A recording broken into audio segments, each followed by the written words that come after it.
Adani group को लेकर Hindenburg ने अपनी रिपोर्ट में शेयरों में हेराफेरी और घोटाले का आरोप लगाया, जिसके बाद से लगातार विवाद बढ़ता रहा।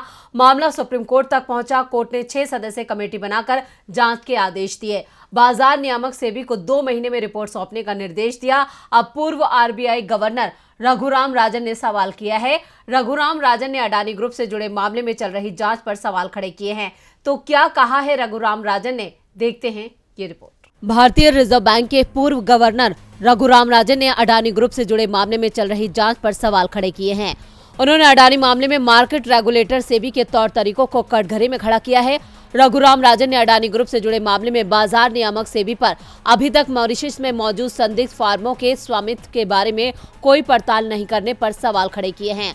राजन के मुताबिक मॉरिशस में 4 फंडों के बारे में कहा जाता है कि उन्होंने 6.9 अरब डॉलर कोष का करीब 90% अडानी समूह के शेयरों में ही लगाया है।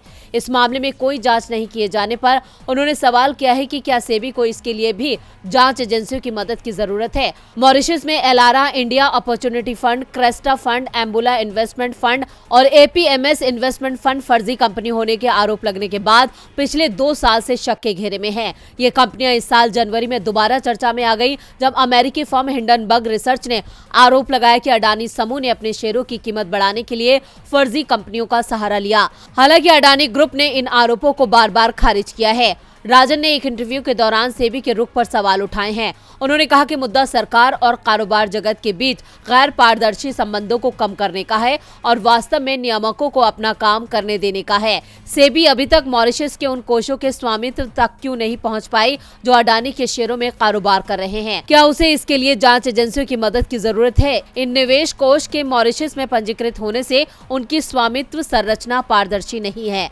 मॉरिशस उन देशों में शामिल है जहां पर व्यवसाय पर कर नहीं लगता है। रघुराम राजन के सवालों से एक बार फिर अडानी ग्रुप और सेबी की मुश्किलें बढ़ सकती हैं। डीबी लाइव की रिपोर्ट।